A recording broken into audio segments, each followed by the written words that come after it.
In general, you are confident with the skills and abilities of Attorney Constantine. Hindi kasi ako ang client. Ang client kasi ay si President Duterte. So, tanong ko siya, sa tanong mo ngayon, pagpasok ko, tanong ko siya kung ano yung iniisip niya sa kanyang defense team at sa kanyang lead Naku counsel. po! Heto nga ho ang pag-usapan natin ngayon mga reaction update page. Nagsalita na ho itong si BP Sara patungkol nga dito kung dapat nga bang si Attorney Kopman ang maging abogado o legal counsel katulad ho kasi ngayon nakikita na ho natin na wala na ho lilitisin na ho talaga ito si Tatay Digong. Kaya maraming nagre-reklamo, nagsasalita dito sa ating mga kababayan na karapat dapat nga ba talagang ito si Attorney Kopman o sanang si Spokes Harry Roque na lang. Kaya mga ka-update, hindi ho natin papahabain itong ating intro ha. Kung bago lang ho kayo sa ating channel, isang like, isang share, isang subscribe lamang ho. Malaking tulong na ho yan, kaya sabay-sabay ho tayo mag-react, mag-komento dito dahil nga mga ka-update, nagsalita ho ito si BP Sara na ayan, basahin ho natin para ho mas malinawan tayo dahil mga ka-update, desidido na ho talaga itong ICC na litisin si Tatay Digong at naghahanap pa nga ho ng mga biktima daw. Alam nyo na yung mga pinayaran na konting pera, masaya na ho yung mga yan kasi isipin nyo, mauna pa hong binigyan ng rebulto itong mga EJK victims daw na gumagamit ng Coca-Cola at mga runner kesa naman ho dyan sa 44 na nasawi. Yung kilala naman ho natin yan sa 44 na yan kahit na wag na ho tayo magbulag-bulagan pa, di ba? Kaya isipin nyo ho yun, mas mauuna pang bigyan ng parangal. Sinasantu-santu pa ho nila yung mga taong gumagamit ng Coca-Cola kumpara naman ho sa totoong mga bayani. Ha? Mga totoong bayani naglingkod sa ating bansa. Dito mga update, basahin ho natin naging payag ni BP Sara. I-assume na lang natin na ikukulong talaga si ex-president Rodrigo Duterte. Clearly, dyan din patungo ang kanilang mga action. Kaya mga update ito ho yung pinakamalungkot na ating latest update dito sa ating Tatay Digong. Kasi isipin nyo pinatagal ho siya ng 10 buwan or 11 months diyan sa Netherlands ICC. Pero ano hong ginawa? Ngayon pa lamang ho siya lilitisin. Ngayong February. Kaya mga kapdit, hindi ho talaga mapagkakatiwalaan yung ICC. Hindi ho pwedeng pagkatiwalaan. Umabot ng ilang buwan bago ulitisin. Kung alam mo naman talaga nilang guilty o hindi guilty si Tatay Digong, bakit nung umpisa pa lamang hindi pa ho nila ginawa ng paraan? Bakit pa aabutin pa ho ng matagal? Halos 1 taon ho naghihintay yung mga ating kababayan na litisin si Tatay Digong para malaman na talaga kung ano nga ba ang magiging aksyon o anong magiging resulta kasi naghihintay ho tayo. Naghihintay ho tayo sa wala. Katulad ho niyan. 1 taon, kulang-kulang 1 taon para malitis ho siya. Diba? Isipin nyo, 80 years old na ho, limot-limot na, pero dahil nga mga kapdit, medyo may connection itong gobyerno ng Bangag dyan sa ICC, hindi ho talaga natin masabi. Isa pa ito si Attorney Kopman, naging abogado rin ho kasi yan ng, alam nyo na, Marcos administration. Kaya marami din ho nagdududo talaga dito kay Kopman. Kaya mga dito, sabay-sabay lang tayo makinig dito kay BP Sara at mag-react. Kaya reacta na ho tayo. Sabi ng BFF mo, hindi daw nakakatulong sa case ni PRRD ang mga interview ng mga vloggers dyan. Kasi BFF na ko. Hindi ko issue na po na nila something that we should not advance. BB Sara, pag hindi pa makabalik si BBM, ikaw na ba ang maging presidente? Nasaan si BBM?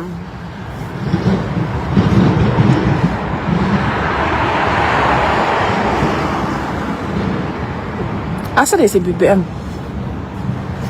I don't know. Mo ba?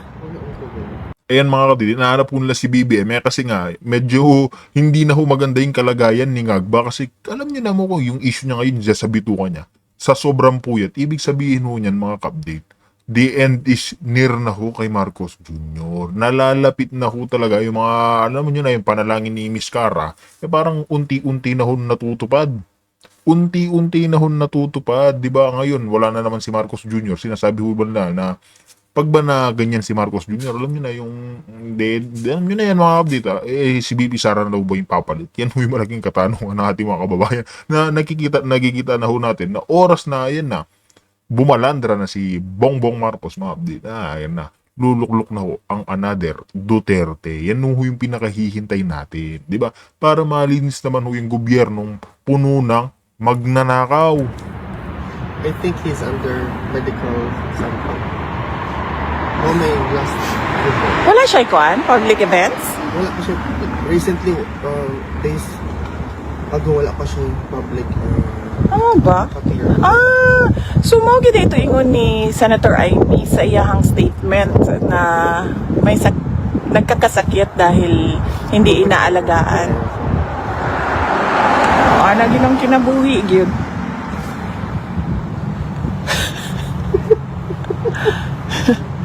Ano ginang kinabuhi gyud pagka nang walay kanang tinud-anay nga nagtan-aw para sa imuhang kaayuhan.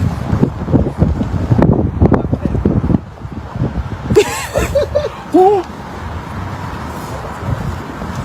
Pila ka degrees daw? Pila ni? Gahi na mong tudlo, ma'am. Pila? 2 degrees. 2 degrees feels like One siya, negative 70. 2 degrees, ma'am, feels like negative 70. negative 7. Negative 70 daw. Kaya para kuan. Sikat.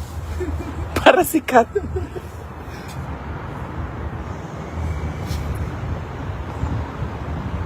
Ikaw, nagka-fresh yung upon ka nag... Kalimot nga ni ko sa kung sunblock gani. Okay, last 7 minutes tayo.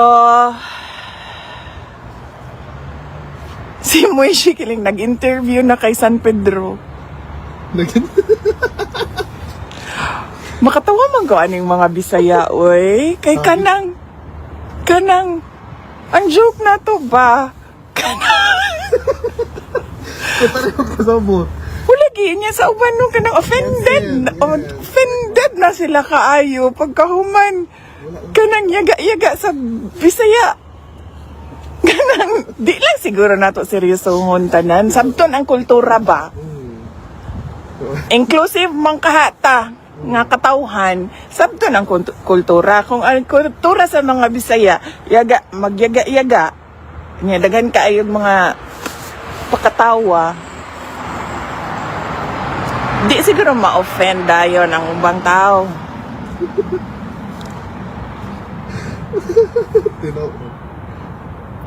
Gloves ka, madam. Ma'am, ang problema ko talaga sa gloves, ma'am, ay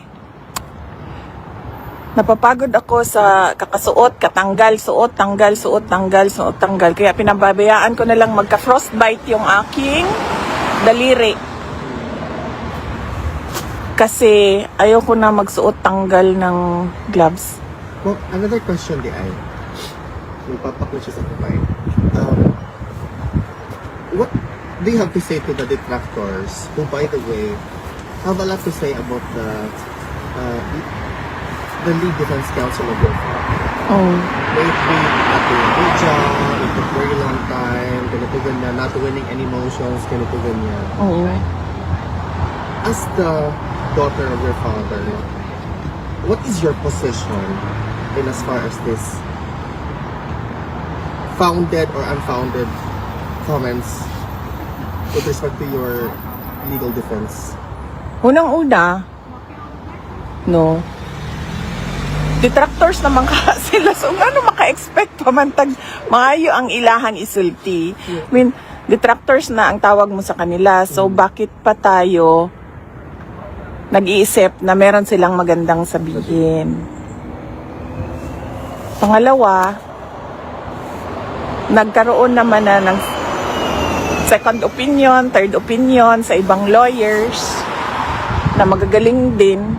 Wala naman silang, meron lang isang lawyer sa second opinion na nagbigay siya ng isa pang advice na hindi pa napapag-usapan sa current defense team. In general, you are content and confident with the skills and abilities of Attorney Francis. Hindi kasi ako ang client. Ang client kasi ay si President Duterte. So, tanong ko siya, sa tanong mo ngayon, pagpasok ko, tanong ko siya kung ano yung iniisip niya sa kanyang defense team at sa kanyang lead counsel.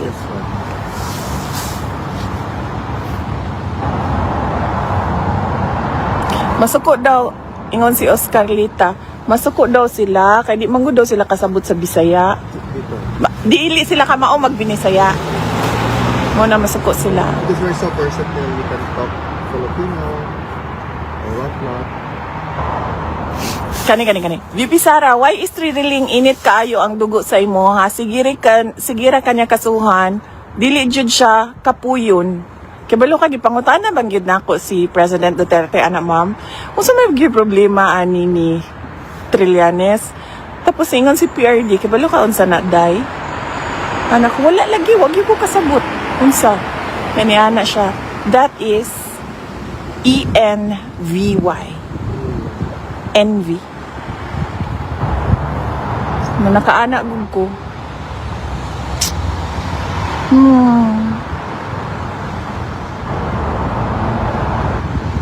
So kanina sa Tagalog, inggit. Sa Bisaya ang tawag na. Selos. Envy. Selos. Envy is Jealousy. higher pa na form. Is na naman ginay something. Ang kanang envy. Ang jealousy. Evil na gid ng envy ba? Kaya ang jealousy is just the green-eyed monster. Envy is kuana, demon levels.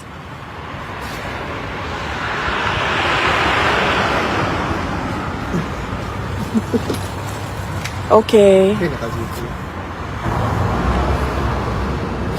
Okay. Manlakaw na ta. Ako na lang, ma'am. Kasi yung kamot kasi yung Di ko kay dako akong naong pag ikaw ang magunit sa camera kay dako ako ang naong. Mas duwal din sa ako. Ako naman, uy, gahapon ako naman di-ano. Ay, level na din siya.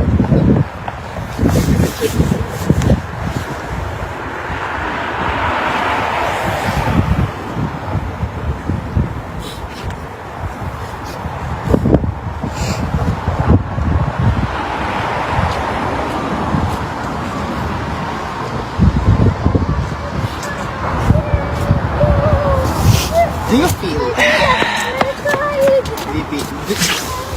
Usa daw to? Wala po siya kumain. O kasayon-sayon og duol diri sa Hague. Diri naara man pugog kumi diri sa Hague, ma'am. Sa Pilipinas manggod mura mo pugog tagulilong. Magambak-ambak og lugar ba? Diri sa Hague, ma'am. Kami-kami ra gid in taon diri. Paita. Magsugod na taglakaw.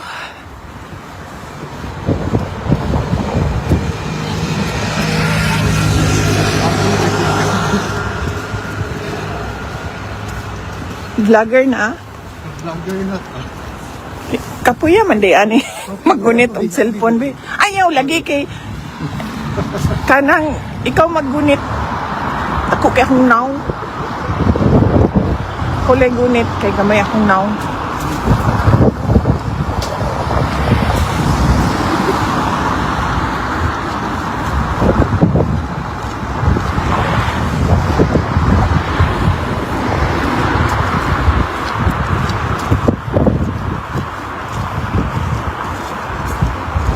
Ano pa ganito si PRD ba? Speaking of T. Oh. Letter T. Letter T ba ni? Yan siya masya, Ano siya? Ano ko sa yaha? Nga, di ko musakot ba? Nga, ana-ana na lang gani kadali. Dauton niya ako ang pangalan. Pero anang madriaga niya. Nag-imbento na po siya og witness ko, no? Basically, sabi nila, ma'am, that you were really lying about not knowing Madriaga. Uy, mag-sure sila, sa kadaghan ba naman sa parallel groups? Isa-isahon ko pa ba ng ilahang pangalan? But in any event, ako na kagingong kay PRD. Ako din nagyog kumusugutan na ba? Nga na lang kadali para sa iyaha, mandaot og pangalan. Anak ko. Magsugod na siguro ko og so tawag na, back to you. Nya, kibalo ka? Ana gud siya. Si PRD. Ayaw nagtagda. He is nothing. he is a political skunk. Ganoon. Muna yung gingon. No. Si PRD magod na. Pero kasi PRD, kanang, bigyan na siya mo patol og hater. Huwag ka ng mga troll, huwag mga basher. Kaya siya mo patol, ana. Hindi ina yung ma'am. Masa man? Ako? Ikaw. Hindi ko masagot, uy. Nabuang mo. Buhat-buhat mo apidabit nga. Bisan isa. Way tinuod nga gisulat. Ay, mag-ana data. Para back to you. Duha, makitan. Mali di ito, sorry. Ana di ay. Para makitaan ninyo, matingala mo, ako raw di ay, ga-istorya Okay, diri, mura kong buang. Si Inday Sara, naglakaw, siya ra isa, nag-istorya. Nakoy kauban, oy. Nara, oh. Nakita na ako sa bus. Dito sa likod sa bus. Correct. Tago-tago dito, nakitaan gihapon na ako. Pero maayo na, ma'am, kay mo back to you, gid ka sa iya ba? Ay, no. Because, mobile na yung talent.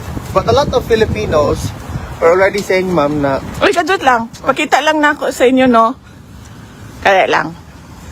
pagpabalian na, ma'am, nasa Can I just say, speaking of shit, mo na shit,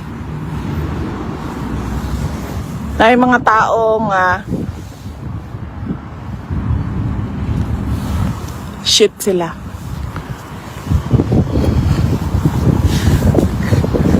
Oh? Uy, Alvin, makatamak kag Wala, tae wala, din na. wala, Okay lang unta kung katong mga tao nga tae ang imong matamakan.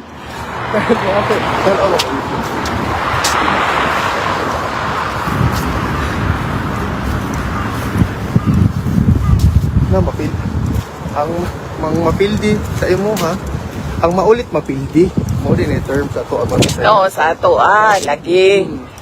Ang problema, di naman ko ni ulit-ulit lang ang istorya. Ang istorya niya, ang ako ang reputasyon ba, ang ako ang pagkatao. Pangalan ra gani na nako ang ako ang kapital, tapos inyong dauton, Unood mo. inyong gubaon. Kay porket daot na ang inyong pangalan, idamay-damay ko ninyo sa inyong Oh, i-edit ninyo, padala ninyo sa asa na tong shit. Wala na dito sa likod. Edit gid na mabot dito sa iya. Pero ma'am, ayaw pag-give up, ma'am. Kamu ba, mga Dutertes?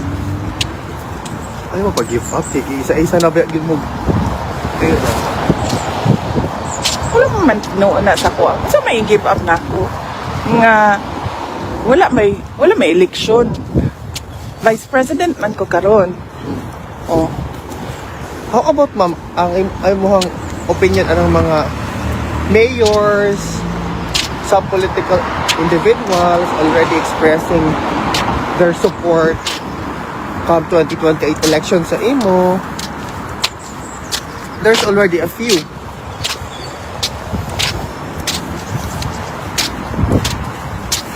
Walang yamid lang tayo. Nag-smile ko wa ko nang yamid uy. Oh, Taka kalag. you smiled, eh. Kunuhay wa daw ko kadungog.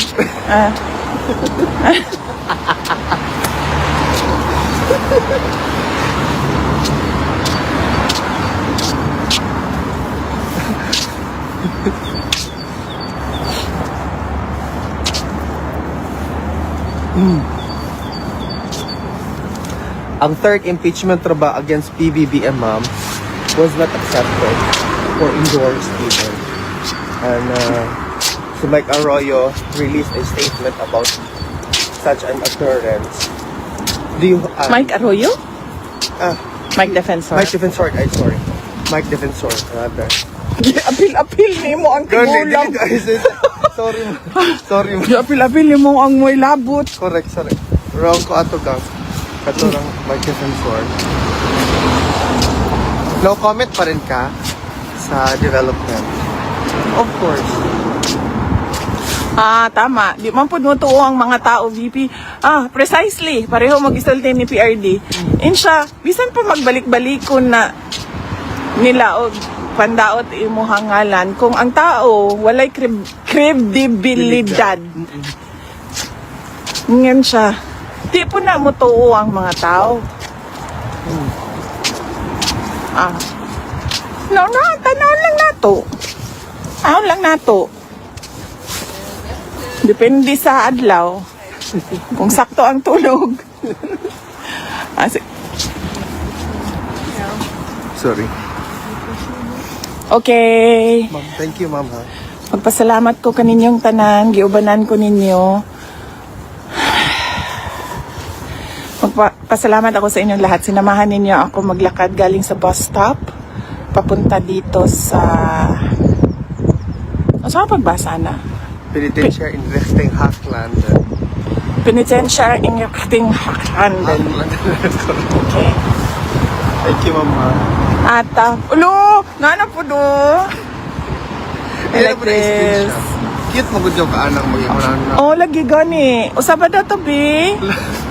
Usaba mag-screenshot ato. Dili na, ilan na ito i-screenshot. Sila na ang mag-screenshot ato. Oh.